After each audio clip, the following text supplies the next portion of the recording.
உலகெங்கும் இருக்கும் spiritual tax Tamil நேயர்கள் அனைவருக்கும் ஆஸ்ட்ரோ பூர்ணாவின் அன்பார்ந்த வணக்கங்கள். உங்களை எல்லாரையும் இந்த நல்ல காலம் நிகழ்ச்சியின் மூலமாக சந்திக்கிறதுல பெருமகிழ்ச்சி அடைகிறேன். இன்னைக்கு நாம பார்க்கக்கூடிய சிறப்பு பதிவு 2026 புத்தாண்டு பலன்கள். இந்த 2026 கோச்சார கிரகங்கள் அப்படின்னு நம்ம எடுக்கும்போது வருட கிரகங்கள், அதாவது ஒரு ஆண்டு முழுவதும் இருக்கக்கூடிய அந்த பொது பலன்களை நம்ம வருட கிரகங்களான அந்த குரு பகவான், சனி பகவான், அடுத்து ராகு கேது அப்படின்னு சொல்லக்கூடிய அந்த நிழல் கிரகங்களுடைய ஒரு கோச்சார தன்மையை ஒப்பிட்டு தான் நம்ம இந்த திருக்கணிதப்படி இந்த பலன்களை கணிச்சு சொல்லியிருக்கிறோம். இந்த வருடத்துல இருக்கக்கூடிய இந்த கிரகங்களினுடைய தன்மைகள் எப்பப்போ எந்த மாதிரியான ஒரு மாற்றத்தை பெறுதுன்னு பார்க்கும்போது, இந்த குரு பகவான் மிதுன ராசியில வக்ரத்தன்மையோட இருக்கிறார். வருடத்தின் தொடக்கத்துல இவர் மார்ச் மாதம் 10ஆம் தேதி அந்த வக்ர நிவர்த்தி அடைகிறார். திரும்ப இந்த குரு பகவான் தன்னுடைய உச்ச வீடான அந்த கடக ராசிக்கு, அதாவது ஜூன் மாதம் 2ஆம் தேதி அந்த கடக ராசிக்கு பெயர்ச்சி அடைகிறார். இந்த இடத்துல பாத்தீங்கன்னா அந்த குரு பகவான் மீண்டும் அதிசாரம் பெற்று பயிற்சி ஆகிறார். இந்த வருடத்துல 2 தடவை குருவினுடைய பயிற்சி இருக்கு. 6வது, அதாவது ஜூன் மாதம் கடகராசிக்கு வருகின்ற அந்த குரு பகவான் மீண்டும் 31ஆம் தேதி அக்டோபர் மாதம் அந்த சிம்ம ராசிக்கு அதிசாரம் பெற்று பயிற்சி ஆகிறார். இந்த சிம்ம ராசியில இருக்கும் போதே இந்த 2026 வருடத்துல முடிகிறது. அடுத்து பாத்தீங்கன்னா இந்த ராகு கேது அப்படின்னு சொல்லக்கூடிய இந்த நிழல் கிரகங்கள் எப்போ பெயர்ச்சி ஆகுது இந்த வருடத்துல அப்படின்னு கேட்டீங்கன்னா 12வது மாதம் 6ஆம் தேதி, அதாவது டிசம்பர் 6ஆம் தேதி தான். அதனால இந்த வருடம் முழுவதுமே இந்த ராகு கேது அப்படின்னு சொல்லக்கூடிய அந்த சாயா கிரகங்கள் அந்த சிம்ம ராசியிலையும் அடுத்து அந்த கும்ப ராசியிலையும் தான் இருக்க போது, டிசம்பர் மாதம் தான் அந்த கேது பகவான் கடக ராசிக்கும், அடுத்து பாத்தீங்கன்னா ராகு பகவான் கும்ப ராசிக்கும், அதாவது கும்ப ராசியிலிருந்து மகர ராசிக்கும் பயிற்சி ஆகிறார். இந்த இடத்துல சனி பகவானினுடைய தன்மைகள் வேற ஏதாவது மாற்றம் பெறுதா அப்படின்னு பார்த்தோம்னா, இந்த சனி பகவான் வருடத்தின் தொடக்கத்துல, அதாவது இயல்பு நிலையில இருக்கக்கூடிய அந்த சனி பகவான் ஜூலை மாதம் 27ஆம் தேதி வக்ரத்தன்மை பெறுகிறார். அதாவது கிட்டத்தட்ட ஒரு 6 மாதங்களுக்கு இயல்பு நிலையில தான் இருக்கிறார். திரும்ப ஜூலை மாதம் தான் அவர் வக்ரத்தன்மை அடைந்து டிசம்பர் மாதம் 11ஆம் தேதி தன்னுடைய வக்ரத்தன்மையிலிருந்து இயல்பு தன்மைக்கு மாறுகிறார். இதுதான் இந்த 4 கிரகங்களினுடைய அந்த கோச்சார தன்மைகளும் மாற்றங்களும் பயிற்சிகளும். இதை வைத்துதான் நம்ம ஒவ்வொரு ராசி அன்பர்களுக்கும் என்ன மாதிரியான பொது பலன்கள் கிடைக்க போகுது அப்படின்றத நம்ம பார்க்க போறோம். இந்த சேனல்ல முதன்முறையா பாக்குறீங்க அப்படின்னா சப்ஸ்கிரைப் பண்ணிக்கோங்க, பெல் பட்டன்ல ஆல் ஆப்ஷன் சூஸ் பண்ணிக்கோங்க.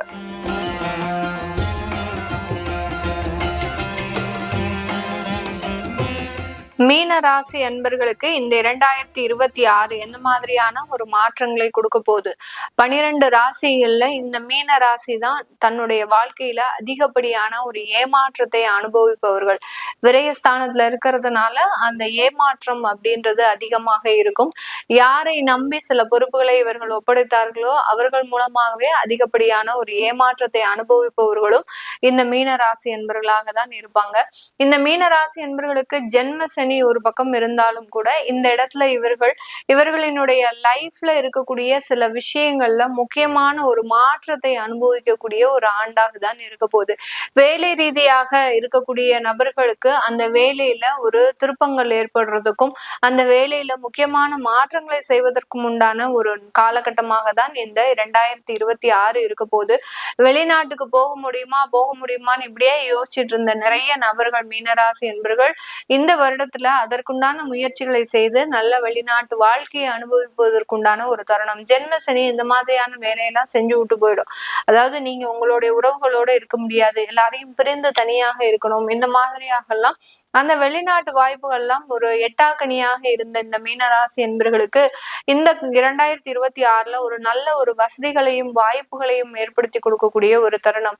உங்களுடைய ராசி அதிபதி 4, 5, 6 இந்த 3 இடத்துல இந்த வருடம் சஞ்சாரம் செய்யறதுனால சொத்துக்களை வாங்குவதற்கும் வேலை ரீதியான மாற்றங்களை பெறுவதற்கும் வெளிநாட்டுல சொத்துக்கள் வாங்குவதற்கும் வேலையில ஒரு நிரந்தர தன்மையை பெறுவதற்கும் உண்டான 4 முக்கியமான அமைப்புகளை பெறுவதற்குண்டான ஒரு வருடமாக தான் இந்த 2026 இருக்க போது. இந்த காலகட்டம் பாத்தீங்கன்னா ரொம்ப பொறுத்திருந்து சில விஷயங்கள் எல்லாம் நீங்க சாதிக்கக்கூடிய ஒரு தருணம். எதற்காக நீங்க எது நாள் வரைக்கும் காத்துட்டு இருந்தீங்களோ அது எல்லாமே இந்த வருடத்துல முழுமையாக ஒரு மாற்றத்தை ஏற்படுத்தக்கூடிய ஒரு நேரமாக தான் இருக்க போது. போது இந்த 2026 இந்த மீனராசி அன்பர்கள் தன்னுடைய உறவுகள் ரீதியான சில விஷயங்கள்ல ரொம்ப கேர்ஃபுல்லா டிசிஷன் எடுக்கக்கூடிய ஒரு தருணம். ஏற்கனவே சண்டை சச்சரவுகள் இருந்தது அப்படின்னா அதை எல்லாத்தையுமே கொஞ்சம் நிதானமாக கையாண்டு அதுல இருந்து வெளிவருவதற்குண்டான ஒரு தருணமாக இருக்கும். அவர்களுக்காக உறவுகளுக்காக நீங்க கொஞ்சம் அட்ஜஸ்ட் பண்ணி போகக்கூடிய ஒரு தருணம். ஈகோ சம்பந்தப்பட்ட பிரச்சனைகள் இருந்தெல்லாம் வெளிவரக்கூடிய ஒரு ஆண்டாக தான் இந்த 2026 இந்த மீன ராசி என்பவர்களுக்கு அபரிமிதமான ஒரு லாபத்தை கொடுப்பதற்குண்டான ஒரு ஆண்டாக தான் இருக்க போகுது.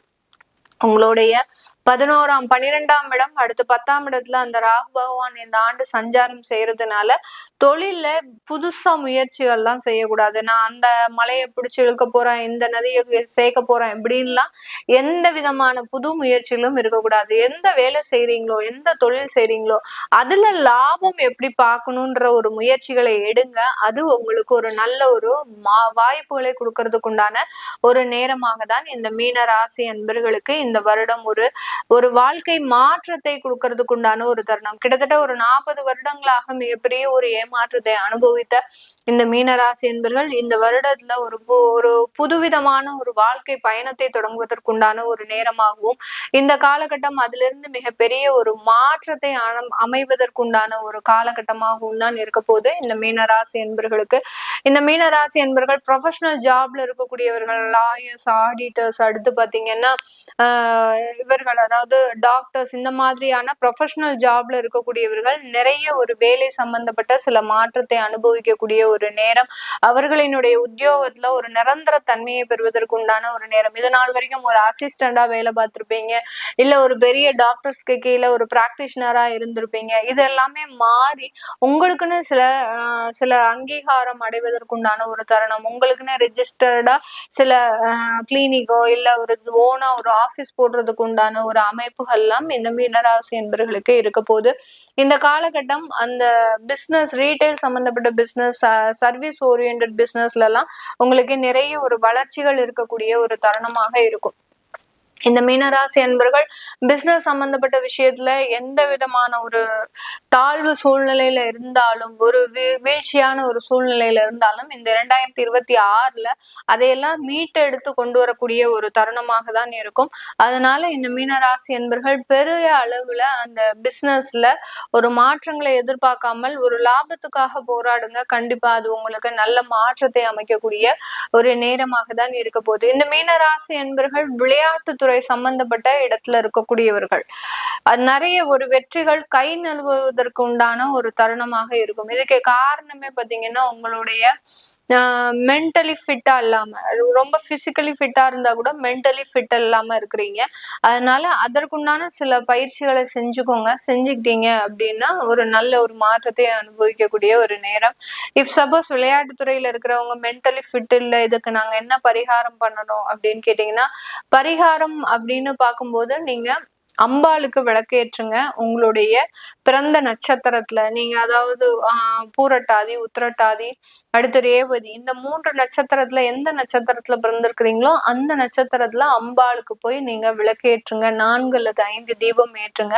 அதே மாதிரி ஒரு கவுன்சிலிங் மாதிரி போங்க, சைக்காலஜி கவுன்சிலிங் மாதிரி போனீங்க அப்படின்னா ஒரு தெளிவு சூழ்நிலை உங்களுக்கு கிடைக்கிறதுக்கு உண்டான ஒரு தருணமாக இருக்கும். அதனால இது எல்லாமே விளையாட்டு துறையில இருக்கிறவங்களுக்கு, ஏன்னா வாய்ப்புகள் இந்த வருடத்துல உங்களுக்கு கூடி வரக்கூடிய நேரம்.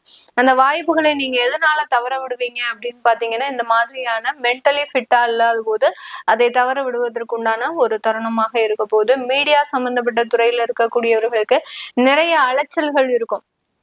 உங்ககிட்ட நிறைய ஒரு வாய்ப்புகளை கொடுத்து உங்களுக்கு இன்கம் பாத்தீங்கன்னா கான்ட்ராக்டை விட கொஞ்சம் கம்மியா தான் கொடுக்கறதுக்கு உண்டான ஒரு தருணமாக இருக்கும்.